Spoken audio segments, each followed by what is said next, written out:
Good evening, you're now with me, Henry, for TVS Nightline. Here are the headlines for tonight. Sarawak today officially launches Awesome Park, the state's first autism-friendly outdoor playground. And as Hari Raya AIDILADHA approaches, the Sarawak government assures adequate supply of meat to meet consumer demand. And in world news, the US vetoes another UN Security Council resolution calling for a ceasefire and unrestricted humanitarian access in Gaza.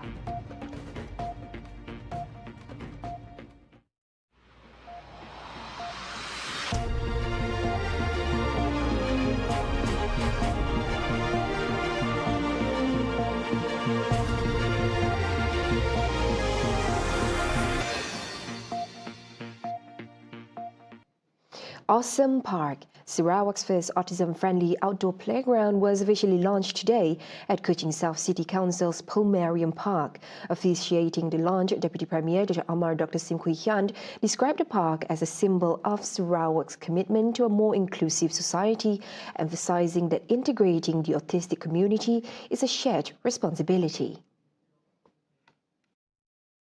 And it is not just a therapy for those boys and girls who are autistic, but also a therapy for the community.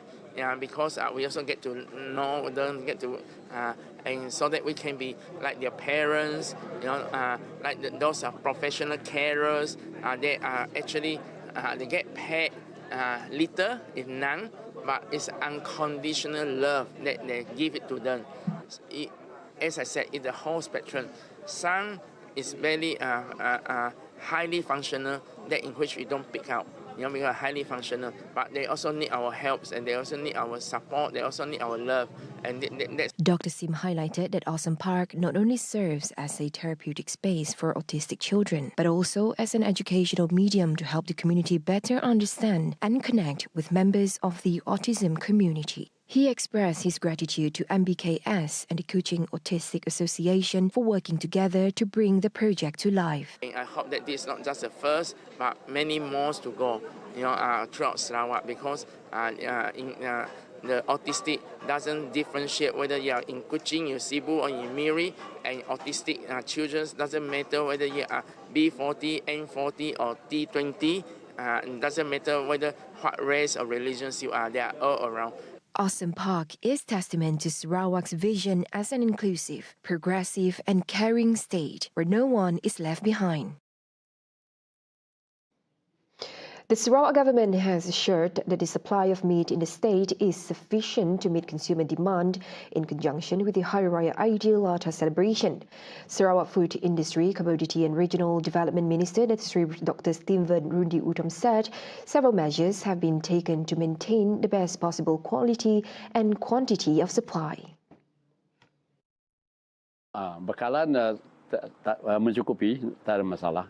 Cuma kita sekarang mau supaya in future we anticipate masalah pertanian ini, pest, disease and so on yang kita tidak tahu akan datang. So we need a lot good veterinary doctors to help us to make sure that we can prevent things that we can prevent. Rundi added that the local food self-sufficiency rate has now increased to 16% compared to 13% previously.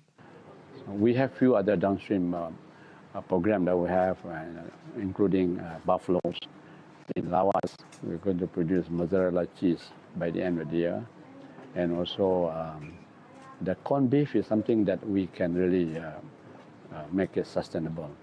Not only within Sarawak, but when the moment we can export the product, and we need a lot of promotion and so on.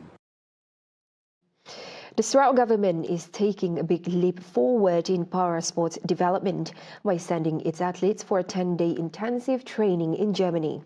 Minister of Women, Early Childhood and Community Wellbeing Development, Dr. Sri Fatima Abdullah said this is part of a strategic partnership with the Paralympic Sports Centre, a world-class training facility in Cottbus, Brandenburg. 13 Sarawakian para-athletes, along with their respective coaches, will depart for Germany to participate in the intensive training camp from June 16th to 25th. Jadi kita berharap mereka akan mendapat sebanyak-banyak manfaat dan yang kita mahu juga nanti ialah balik daripada situ ianya dapat diterjemahkan dari segi penambahbaikan prestasi yang sedia ada, ya, kalau dah cemerlang lagi dengan peluang yang telah mereka dapati melalui exposure training, short training and competition di Berlin, Germany ini. Fatima emphasized that training abroad will enable athletes to enhance their mental and physical endurance as well as adapt to international competition standards. The Sarawak government will consider any proposal to set up a tourism promotion office in Japan should there be sustained market demand in the country. Sarawak Tourism, Creative Industry and Performing Arts Minister Datuk Seri Abdul Karim Rahman Hamzah said, at the moment, Sarawak has no plans to establish a dedicated office in the land of the rising sun. Kita belum sampai ke peringkat itu. Kita sudah buka satu pejabat Trade and Tourism Office di Singapura, satu di Brunei Darussalam dan satu lagi yang dalam perancangan adalah di Bandaraya Pontianak di Kalimantan Barat. Cadangan kerajaan negeri memang ada untuk membuka di, kalau tak silap saya, di Abu Dhabi. Tapi sekiranya memerlukan untuk dibuka di bandaraya-bandaraya lain, di negara-negara lain, kita boleh pertimbangkan. He was commenting on the sharp increase of Japanese tourists seeking longer stays in Sarawak. According to Abdul Karim, these tourists can apply to live in the state through the Sarawak Malaysia My Second Home SMM2H program, which have been a hit among Chinese, Korean, Singaporean and European nationals. Apa yang dapat saya lihat, terutama sekali daripada pemohon daripada Eropah ataupun China, mereka dapat melihat Sarawak ini sebagai satu tempat yang selamat, mempunyai kemudahan-kemudahan perubatan yang baik kerana ramai yang memohon itu adalah golongan tua. Abdul Karim revealed that last year, 600 applications have been approved under the SMM2H program, and the same number of applications is expected this year. He said this when officiating the District 308A2 Leo Forum 2025 opening ceremony earlier today.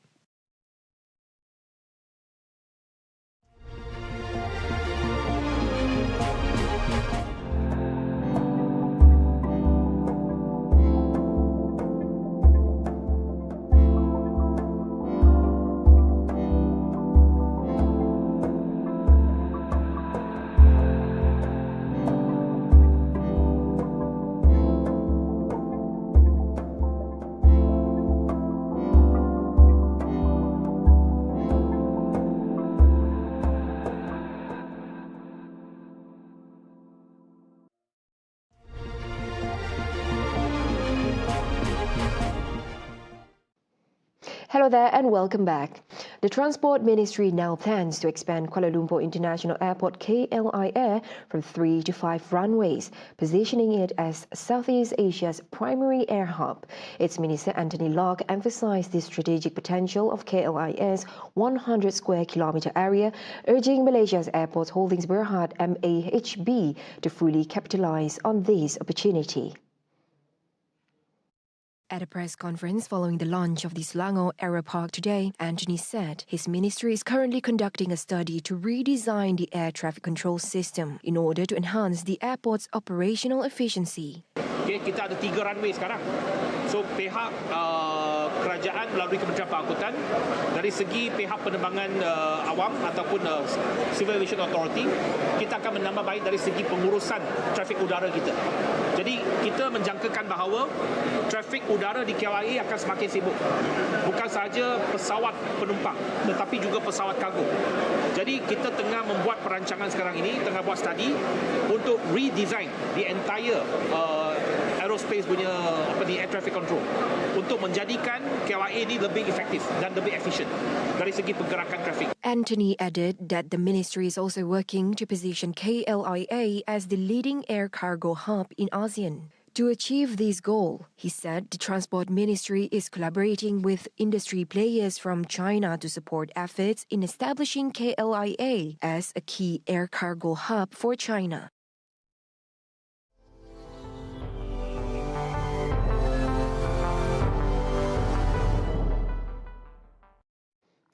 United Nations Security Council members criticized the United States on Wednesday after it vetoed a resolution calling for a ceasefire and unrestricted humanitarian access in Gaza, which Washington said undermined ongoing diplomacy. It was the 15-member body's first vote on the situation since November, when the U.S., a key Israeli ally, also blocked a text calling for an end to fighting. The draft resolution had demanded an immediate, unconditional and permanent ceasefire in Gaza, respected by all parties. It also called for the immediate, dignified and unconditional release of all hostages held by Hamas and other groups, and demanded the lifting of all restrictions on the entry of humanitarian aid into Gaza. The veto of the resolution marks Washington's first such action since U.S. President Donald Trump took office in January. U.S. opposition to this resolution should come as no surprise. It is unacceptable for what it does say, it is unacceptable for what it does not say, and it is unacceptable for the manner in which it has been advanced. In a statement, Hamas condemned the disgraceful U.S. veto, saying it marks a new stain on the ethical record of the U.S.